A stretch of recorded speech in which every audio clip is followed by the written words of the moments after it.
Have you ever wanted to build a world where anything is possible? Creating your own fantasy world is easier than you think, and I'm going to show you how to bring your wildest imagination to life. Let's talk about world building. Whether you're writing the next great fantasy novel or running your first D&D campaign, world building is what transforms a simple story into an unforgettable experience. It's what makes readers turn the pages late into the night and keeps players coming back to your table week after week. Good world building creates immersion, believability, and gives your stories the solid foundation that they need. This guide is designed for both fantasy fiction writers and tabletop RPG game masters because at its core, the fundamentals are the same.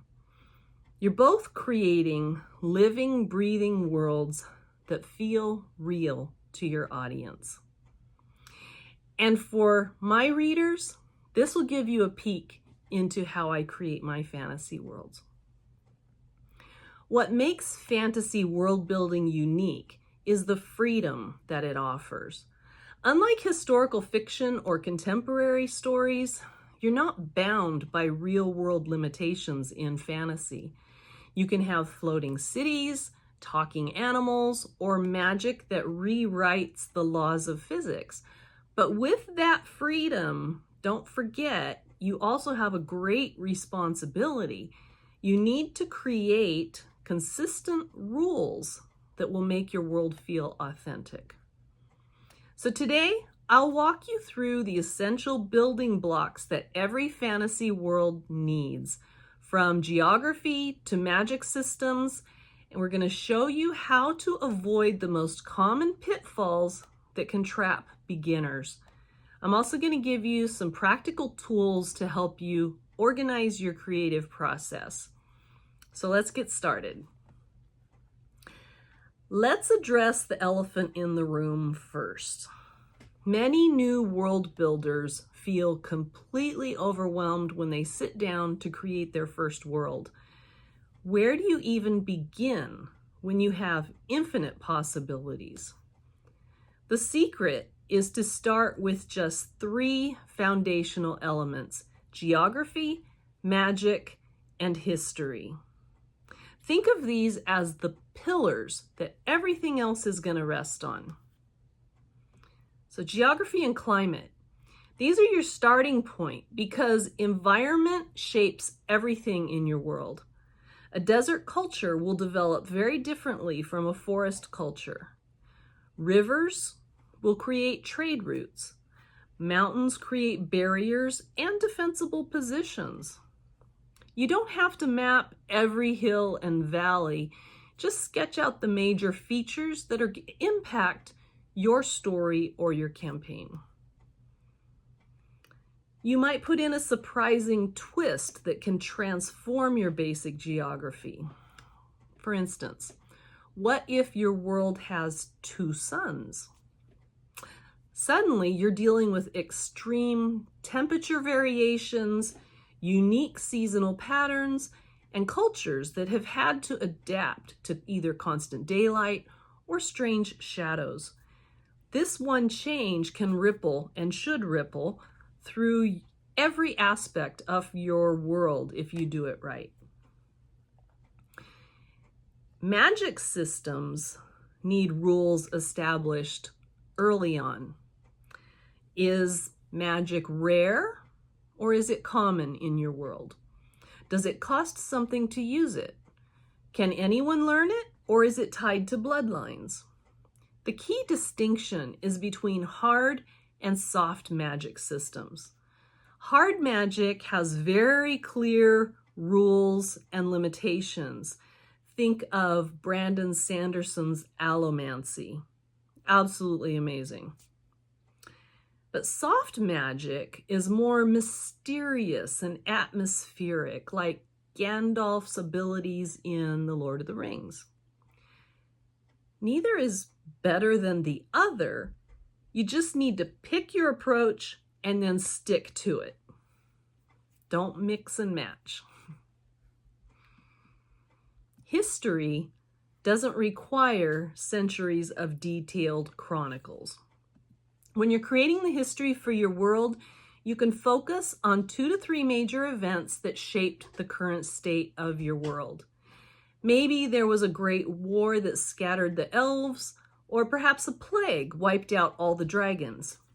These historical anchors will give your world depth and explain why things are the way they are. Remember, whether your readers are following your protagonist through this world or your players are exploring it at the gaming table, these fundamentals create the believable foundation that everything else builds upon.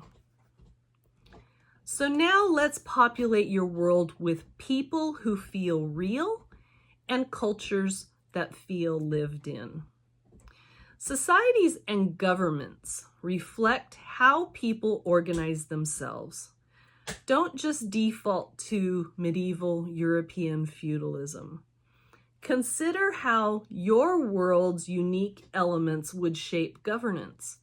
If magic is common, maybe the mages form the ruling class. If your world has harsh winters, perhaps societies are more communal by necessity. In terms of religion and beliefs, this is what gives cultures their soul. What do people worship? What do they fear? These beliefs drive behavior, they create conflicts, and they provide rich storytelling materials. Maybe your desert people worship the rare rains, while your mountain folk revere the stone itself in their mountain. Daily life, that's where cultures are going to really come alive. What do people eat for breakfast? How do they dress? What are their customs around birth, coming of age, marriage, death? These seemingly small details are what make the cultures feel authentic rather than just providing window dressing. If you have floating cities, how do people get around? Do they have flying mounts? Do they have magical elevators?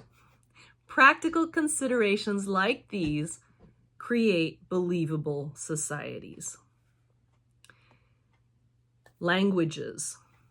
Languages don't require you to invent entire vocabularies. Focus on naming conventions that feel consistent instead. Maybe your northern clans use harsh consonants while your island traders favor flowing vowels. Having language patterns like these can help everything feel connected in your world. Let's talk about the Iceberg Principle. This is one of the most important concepts in world building. You should build 10 times more than you will ever show. This is hard for beginners to do. Think of an iceberg. Only the tip is visible above the water, but there's this massive structure underneath supporting it. Your world should feel the same way. Readers and players should sense that there's more depth beneath what they are seeing. It's important to focus your detailed development on what directly impacts your story or your campaign. If your novel takes place entirely in one city, don't spend months detailing the politics of distant kingdoms unless they directly affect your city.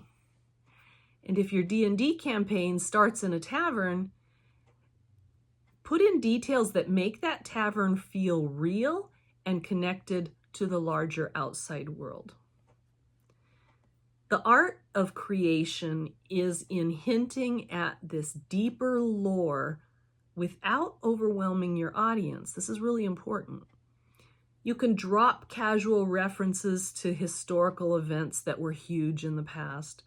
You can mention distant places in conversation. You can let characters reference customs or beliefs without explaining them in detail. The temptation will be there to want to explain it in detail. Restrain yourself. This will create the sense of a living world that exists beyond your immediate story. No info dumps.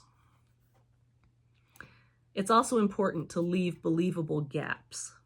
You can do this by balancing your prepared detail with room for organic development. Whether writing or designing a game, leave some blank spaces on your map. Don't answer every question immediately.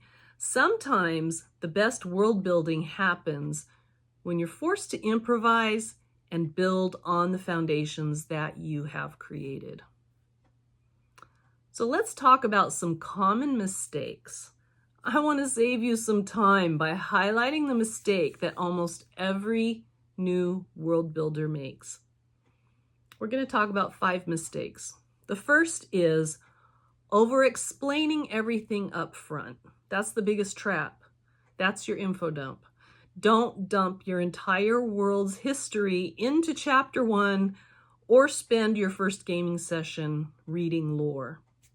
Trust your audience to piece things together gradually, and it'll be way more interesting for them in the long run. The second mistake that beginners often make is to create cultures that are so monolithic that it makes your world feel flat. Real cultures have internal diversity, they have disagreements, they have subgroups. For instance, not all elves think alike, and not all dwarves love mining. Another mistake is to ignore economic and political realities. That will break immersion. If there are no farms around your major city, where does the food come from? If magic can solve every problem, why is there still conflict? Think through these logical implications of your world's unique elements, these and others. Another mistake beginners often make is making magic too convenient for solving problems. That will undermine your dramatic tension every time. If your wizard can teleport anywhere instantly, well, why is travel dangerous?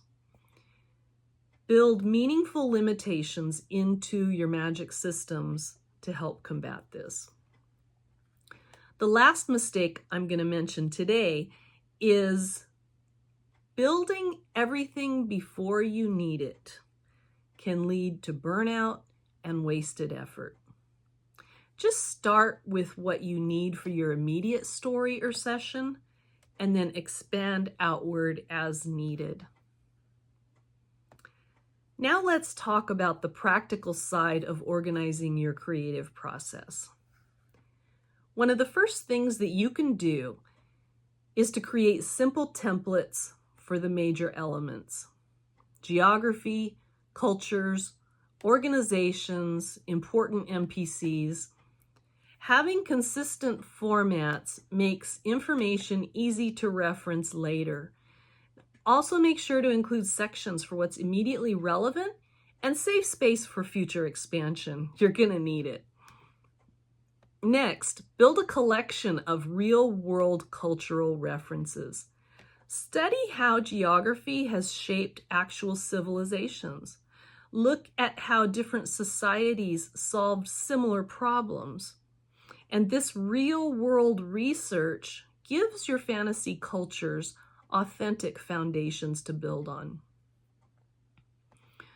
You can organize your world Bible or campaign notes in whatever system works for you. It can be digital documents, notebooks, index cards, or even specialized software. The key is keeping details accessible for quick reference during writing or gaming sessions. Nothing breaks immersion like stopping to hunt for information that you know you wrote down somewhere. Also, consider creating visual aids like maps, family trees, or cultural comparison charts.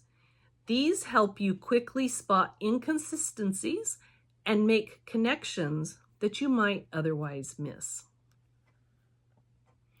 But the most important thing to remember is this: start small and expand organically.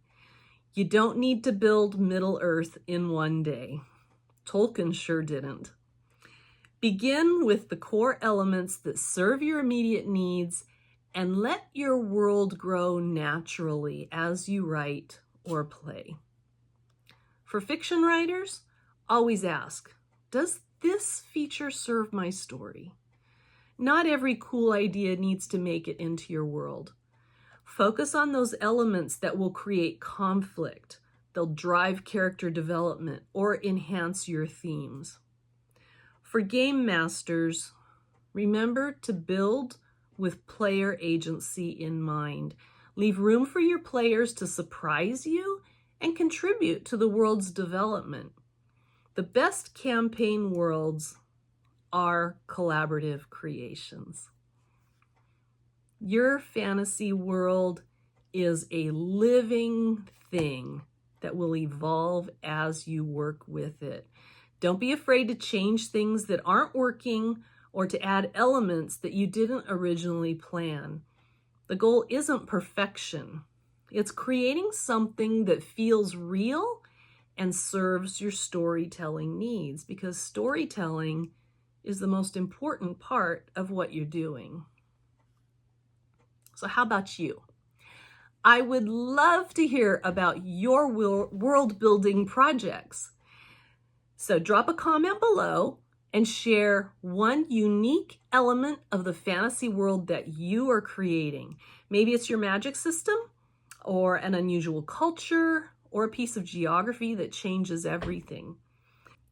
If you're interested in learning more about building stories that keep readers coming back for more, fiction writers, check out my post on Substack serialization, where I explore how to structure ongoing narratives that build devoted audiences over time.